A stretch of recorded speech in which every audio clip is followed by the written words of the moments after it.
भारत की सबसे खतरनाक किले के बारे में बात करने से पहले हमें यह जानना जरूरी है कि किले क्या होते हैं।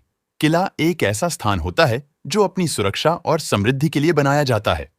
भारत में कई ऐसे किले हैं जो इतिहास, संस्कृति और समृद्धि की प्रतीक हैं। हालांकि कुछ किले ऐसे भी होते हैं जो सुरक्षा के मामले में खतरनाक होते हैं। भारत की सबसे खतरनाक किलों में से एक है शेरगढ़ का किला। अपने आप में ही एक रहस्य बना हुआ है।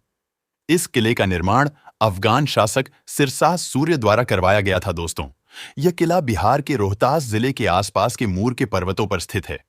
यह वही किला है जहां मुगल शासकों द्वारा शेर शाह सूरी और उसके परिवार का कत्लेआम किया गया था। पर क्या आप जानते हैं, यह किला बाहर से किसी को दिखाई नहीं देता, क्योंकि इसके चारों तरफ बहुत ऊंची दीवारों का निर्माण किया गया है। इस किले में रहस्यमय ढंग से सैकड़ों सुरंग और तहखाने बनाए गए हैं, और इन सुरंगों के अंतिम छोर के बारे में कोई जानता भी नहीं। मतलब यह कहां खुलती है, यह कहना फिलहाल मुश्किल है। तो दोस्त, इस किले में अंदर जाने के लिए एक सुरंग से होकर जाना पड़ता है, और कहा जाता है कि अगर इन सुरंगों को बंद कर दिया जाए तो यह किला दिखाई भी नहीं देगा।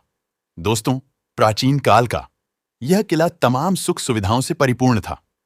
इस किले को 1540 से 1547 के बीच सम्राट हेमचंद्र की देखरेख में बनवाया गया था। कहा जाता है कि इस किले की डरावनी सुरंगों हैं, पर बाकी सुरंगें कहां जाती है, यह किसी को नहीं पता। स्थानीय लोग बताते हैं कि इस किले में शेरशाह का बेशकीमती खजाना छुपा है।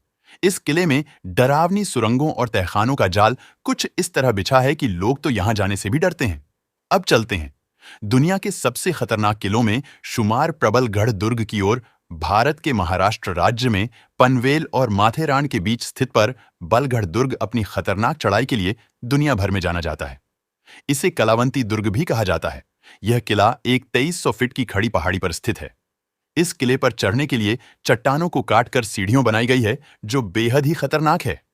पकड़ने के लिए ना रस्सी है और ना रेलिंग। जरा सी चूक आपको सीधे हजारों फीट की गहरी खाई में गिरा सकती है। चारों तरफ भयानक जंगल है, और शाम होते ही यहां सन्नाटा पसर जाता है। यहां जाने वाले ज्यादातर लोग सूरज ढलने के बाद यहां से लौट आते हैं। पहले इस किले को बलगढ़ के नाम से भी जाना जाता था। बाद में छत्रपति शिवाजी महाराज ने इसका नाम बदलकर कलावंती दुर्ग रख दिया। इस किले की ऊंचाई इतनी है कि इस किले से शिवाजी महाराज का पूरा साम्राज्य दिखता था। जाने वाले ज्यादातर लोग ट्रैकिंग के शौकीन होते हैं।